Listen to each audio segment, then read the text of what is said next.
الحمدللہ نحمدہ ونصلی علی رسولہ الکریم اما بعد فاعوذ باللہ من الشیطان الرجیم بسم اللہ الرحمن السلام علیکم ورحمۃ اللہ وبرکاتہ۔ آپ نے فرمایا میرے دنیا سے جانے کے بعد میری قبر کو عیدگاہ، عید میں میلے ٹھیلے ہوتے ہیں کہ نہیں ہوتے؟ نبی فرمایا یہ نہیں کرنا۔ تو جب نبی کی قبر پہ میلہ لگانا حرام تو کسی بزرگ کی قبر پہ میلہ لگانا جائز ہوگا؟ کوئی نبی سے بڑھ کر بزرگ ہو سکتا ہے؟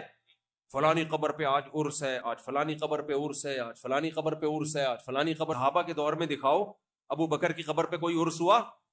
آج کے بزرگ ابو بکر سے بڑے ہیں، معاذ اللہ نبی سے بڑے ہیں، عمر سے بڑے ہیں، عثمان سے بڑے ہیں، سیدنا علی سے بڑے ہیں رضی اللہ عنہم اجمعین۔ جب ان کی قبروں پہ عرس نہیں ہوتا تھا تو لیاری والو تم کیوں قبروں پہ عرس کے لیے جا رہے ہو؟ تو عقیدے میں عقیدہ توحید، اسلام میں قبر پرستی بولو نہیں۔ میں اکثر ایک واقعہ سناتا ہوں، ایک صاحب کا فون آیا، آپ آدھا دھڑ فالج دعا کر دیں۔ میں نے دعا ہے بابا کا مزار ہے وہاں جاؤ، کام نہیں کر رہا، ان بابے کے دونوں دھڑ کام، جس کے دونوں دھڑ کام نہ کر رہے ہوں وہ آدھے دھڑ والے کو ٹھیک کر سکتا ہے؟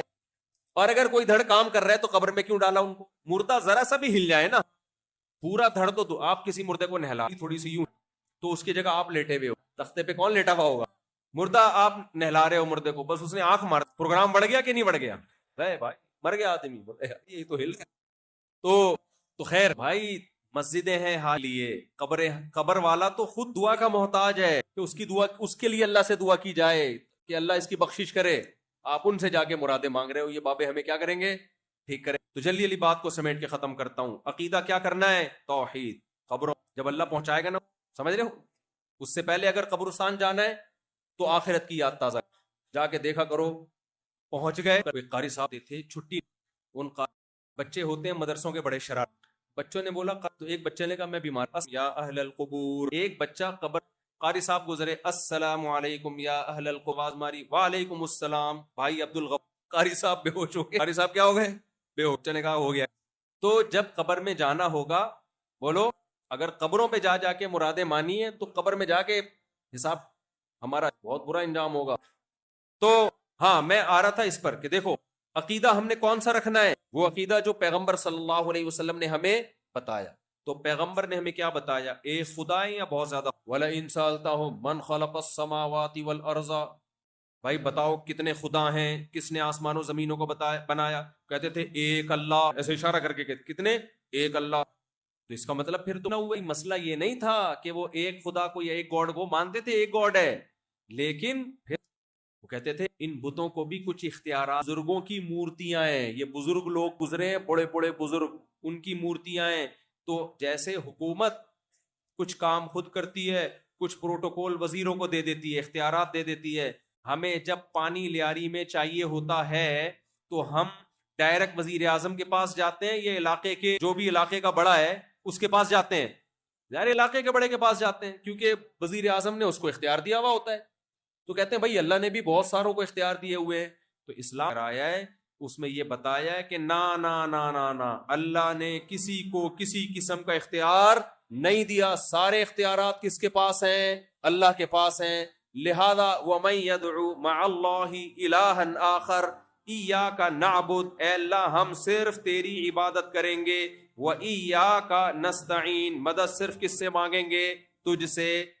اگر اللہ نے اپنے پیغمبر کو، فرشتوں کو اور مختلف مخلوقات کو اختیارات دیے ہوتے تو اللہ کہتے ہیں میں نے اختیارات دیے اس لیے کہ مجھ سے بھی مانگ لو، چاہے جا کے ان سے مانگ لو۔ نا نا نا، اللہ نے کہا صرف کس سے مدد مانگنی ہے؟ بولتے کیوں نہیں؟ اللہ سے۔ یہ عقیدہ ہمیں کس نے رکھنے کا حکم دیا؟ آپ صلی اللہ۔ آپ نے فرمایا میرے دنیا سے جانے کے بعد میری قبر کو عیدگاہ، عید میں میلے ٹھیلے ہوتے ہیں کہ نہیں ہوتے؟ نبی فرمایا یہ نہیں کرنا۔ تو جب نبی کی قبر پہ میلہ لگانا حرام تو کسی بزرگ کی قبر پہ میلہ لگانا جائز ہوگا؟ کوئی نبی سے بڑھ کر بزرگ ہو سکتا ہے؟ فلانی قبر پہ آج عرس ہے، آج فلانی قبر پہ عرس ہے، آج فلانی قبر پہ عرس ہے، آج فلانی قبر۔ صحابہ کے دور میں دکھاؤ ابو بکر کی قبر پہ کوئی عرس ہوا؟ آج کے بزرگ ابو بکر سے بڑے ہیں، معاذ اللہ نبی سے بڑے ہیں، عمر سے بڑے ہیں، عثمان سے بڑے ہیں، سیدنا علی سے بڑے ہیں رضی اللہ عنہم اجمعین۔ جب ان کی قبروں پہ عرس نہیں ہوتا تھا تو لیاری والو تم کیوں قبروں پہ عرس کے لیے جا رہے ہو؟ وَأَنَّ الْمَسَاجِدَ لِلَّهِ، سجدہ گاہیں اللہ کے لیے، فَلَا تَدْعُوا مَعَ اللَّهِ أَحَدًا، اللہ کے ساتھ کسی کو نہیں پکارنا۔ اللہ یہ نہیں کہا کہ اللہ کو پکارو، صرف اللہ کو پکارو۔ تو اگر کوئی سچی مچی میں محمد صلی اللہ علیہ وسلم کا عاشق ہوگا تو وہ آپ کی تعلیمات کے مطابق پکارے گا کس کو؟ اللہ۔ نبی کی محبت ایمان کا حصہ ہے، لیکن کیسے؟ مخالفت کر کے نہیں، نبی کی تعلیمات کو فالو۔ تو لیاری والو، اللہ نے ہمارے سامنے دو راستے اللہ تعالیٰ قرآن مجید میں فرماتے ہیں وَهَدَيْنَاهُ النَّجْدَيْنِ۔ دیکھو، اگر آپ قرآن کی بات کو نہیں مانتے، ادھر توجہ میری طرف، تو مجھے بتاؤ آپ کے پاس قرآن کے علاوہ کوئی کتاب ہے جس سے آپ کو ہدایت ملے؟ ہے بھائی؟ امریکہ کے کہنے پہ چلو گے، امریکہ بتائے گا صحیح کیا ہے غلط کیا ہے، جاپان بتائے گا صحیح کیا ہے غلط کیا ہے بھائی؟ تو بھائی کھڑے نہ ہو، کوئی بھی بیٹھ جائیں، ایسا نہ اوپر سے بندہ نیچے گرے دھڑام بیٹھ جائے۔ تمہیں کون بتائے گا صحیح کیا ہے غلط کیا ہے؟ جاپان والے بتائیں گے، امریکہ والے بتائیں گے، ہندو بتائیں گے صحیح کیا ہے غلط کیا ہے؟ بولتے کیوں نہیں؟ عیسائیوں سے پوچھو گے صحیح کیا ہے غلط کیا ہے، یا اپنے کلچر سے پوچھو گے؟ بھائی کلچر تو ہر قوم کا مختلف ہوتا ہے، ہر قوم کا کلچر دوسرے سے مختلف۔ یہ کیسے فیصلہ کریں گے یہ والا کلچر ٹھیک ہے یا یہ والا کلچر ٹھیک ہے؟ یہ کون فیصلہ کرے؟ تو اللہ تعالیٰ نے ہم پر یہ احسان کیا کہ اپنے حبیب صلی اللہ علیہ وسلم کو اللہ نے پیغمبر بنایا۔ اللہ نے کہا میں جو پیغام لیاری والوں کو دینا چاہتا ہوں وہ میں کس کے ذریعے دوں گا؟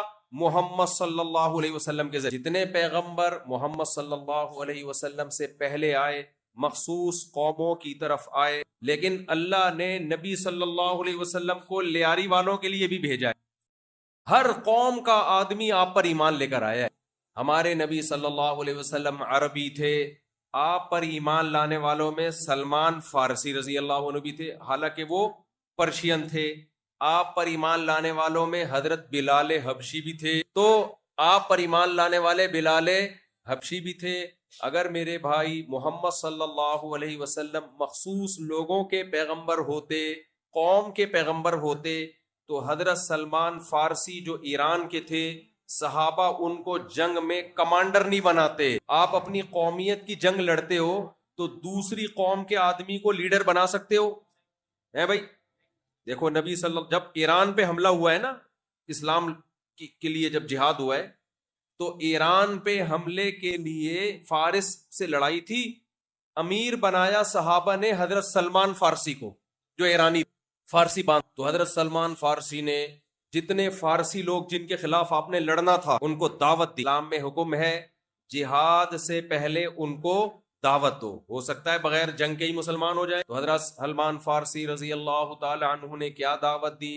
یا اہل فارس، اے فارسیوں، انا رجل منکم، میں عربی نہیں ہوں، میں تمہاری قوم کا آدمی ہوں۔ ترون العرب یطیعوننی، لیکن تم دیکھ رہے ہو عربوں کو، وہ میری ماتحتی میں ہیں، وہ میرے ماتحت ہو کے لڑ رہے ہیں، میں ان کا کمانڈر ہوں۔ یہ حضرت سلمان فارسی نے ان کو کیوں کہا؟ یہ بتانے کے لیے کہ ہماری جنگ قوم کی جنگ نہیں ہے، اگر یہ قومیت کی جنگ ہوتی تو میں تمہاری طرف ہوتا، اور عرب کبھی بھی مجھے سردار نہ بناتے۔ عرب تو مانتے ہی نہیں تھے کسی کو، عرب کو تو یہ تو ہم نحن العرب، ہم عرب ہیں۔ تو انہوں نے یہ بتا دیا کہ یہ نظریے کی جنگ ہے، یہ لڑائی کس کی لڑائی ہے؟ یہ قوم کی نہیں ہے، یہ سب کو ایک اللہ کی عبادت پہ لانا، کیونکہ ہم سب ایک آدم کی اولاد اور ایک حوا کی اولاد ہیں۔ لیاری والوں کی اماں بھی حضرت حوا ہیں اور ابو کون ہے؟ حضرت آدم۔ پٹھانوں کی اماں بھی کون ہے؟ حضرت حوا، اور پٹھانوں کے ابا کون ہے؟ آدم۔ پنجاب والوں کی اماں کون ہے؟ اماں حوا، ان کے ابا کون ہے؟ بولتے کیوں نہیں؟ آدم۔ میمنوں کے ابا کون ہے؟ آدم۔ اماں کون ہے؟ حوا۔ بھائی سارے جا کے کہاں جا کے ملتے ہیں؟ ایک آدم اور ایک حوا پر۔ تو پھر یہ قوم پرستی بیچ میں کہاں سے آ گئی؟ اگر قومیت کیا اسلام میں ہوتا نا تو پھر قوموں کے اندر قومیں ہوتی ہیں، پھر قوموں کے اندر قومیں ہوتی ہیں، تو تقسیم در تقسیم در تقسیم، تو بچے گے کچھ نہیں آخر میں۔ تو اس لیے اسلام میں اللہ نے بتا دیا محمد صلی اللہ علیہ وسلم کسی قوم کے نہیں ہے۔ سوال پیدا ہوتا ہے پھر عربوں میں کیوں آئے؟ بھائی کسی قوم میں تو آنا تھا، کیا خیال ہے؟ کسی نہ کسی قوم میں تو آنا تھا نا، کیونکہ آپ بھی بشر تھے، انسان تھے۔ تو بتا دیا کہ میں عربوں میں آیا ہوں مگر عربوں کے لیے نہیں ہوں، میں اللہ کے حکام کو دنیا میں نافذ کرنے کے لیے ہوں۔ دیکھو لیاری والو، اگر محمد صلی اللہ علیہ وسلم عربوں کے لیے آئے ہوتے تو پھر آپ کا سب سے پہلا جہاد عربوں کے خلاف نہ ہوتا۔ دیکھو ہمارے نبی کی جو سب سے پہلی لڑائی ہوئی ہے جس کو غزوہ بدر کہا جاتا ہے، بلکہ اس سے بھی پہلے ہمارے نبی کو مکہ سے کس نے نکالا؟ بلوچوں نے، بولتے کیوں نہیں؟ سرائکیوں نے، بھائی انگریزوں نے، لیاری والوں نے، مکرانیوں نے، کس نے نکالا؟ عربوں نے۔ پھر عربوں میں بہت ساری قومیں تھیں، نبی قریش میں سے تھے، آپ کو نکالا کس نے؟ قریشیوں نے۔ نبی بنی ہاشم میں سے تھے، اس نکالنے میں بنو ہاشم کے بھی بہت سے لوگ شریک تھے۔ پھر نبی صلی اللہ علیہ وسلم کی جو سب سے پہلی لڑائی ہوئی ہے اس کو غزوہ بدر کہا جاتا ہے، تو آپ کی تلوار جو سب سے پہلے اٹھی، ادھر بھی قریشی ادھر بلوچی ہے، پٹھان تھے مقابلے میں، انگریز تھے مقابلے میں، ادھر بھی عربی، ادھر عرب ادھر بھی عرب، ادھر قریشی ادھر بھی قریشی، ادھر ہاشمی ادھر بھی ہاشمی۔ سمجھتے ہو کہ نہیں سمجھتے؟ ہاشمی سرمے والے نہیں سمجھ لیں آپ کہیں، وہ الگ ہیں، وہ بھی ہیں لیکن وہ والے ہاشمی نہیں ہیں۔ تو وجہ کیا ہے بھائی؟ حضرت بلال کیوں نبی پہ ایمان لے کر آ رہے ہیں؟ نہ رنگ عربوں جیسا، نہ بال عربوں جیسا، نہ شکل و صورت عربوں جیسی، کیوں ایمان لا رہے ہیں؟ نبی صلی اللہ علیہ وسلم نے بتا دیا بھائی میں تمام انسانوں کو ایک اللہ کا غلام بنانے کے لیے آیا ہوں۔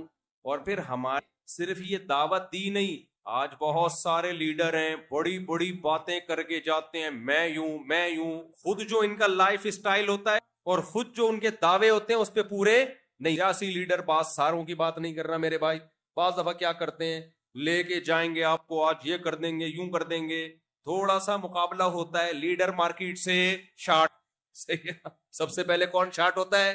لیڈر۔ پبلک کہتی ہے اب ہمیں کہاں لا کے چھوڑ دیا، کچھ چرسی تھے کہیں، چرسی ہیروئنچی کو کیا بولتے ہیں؟ جہاز بولتے ہیں نا، جہاز بولتے ہیں نا، کیونکہ وہ ہمیشہ کہاں ہوتے ہیں۔ ایک ہیروئنچی سے کسی نے پوچھا ہم نے سنا ہے کہ تم لوگ ہیروئن پی کے چاند پہ ہوتے ہو، تو اس نے کہا بھی ارے ہم ابھی کدھر بیٹھا ہوں، ابھی چاند پہ ہی تو ہوں۔ تو ایک ہیروئنچی کا کیا انتقال ہو، تو تین جو باقی جو اس کے دوست ہیروئنچی تھے انہوں نے بولا یار اب اس کا کیا نشان ہو گئے، ان کو تو نہ یہ پتا قبرستان کدھر ہے، غسل کر کے چارپائی کو کندھا دو اور چلنا شروع کیا تو لوگ آ دیتے ہیں، جیسے جیسے لوگ آتے گئے یہ کھسکتے ایک ایک کر کے۔ چرسیوں ہیروئنچیوں کا دماغ کمزور نہیں ہوتا، بڑے ہوشیار نہ شروع کر دیں، یہ بڑا ہوشیار۔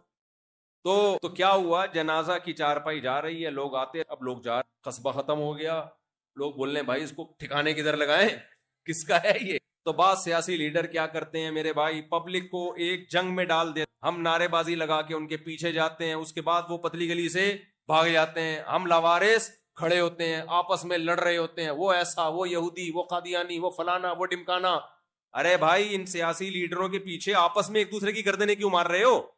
یہ لیڈر کل خود بیٹھ کے چائے پی رہے ہوتے ہیں، گپے لگا رہے ہوتے ہیں، اور ہمیں آپس میں کیا کر دیا ہوتا ہے؟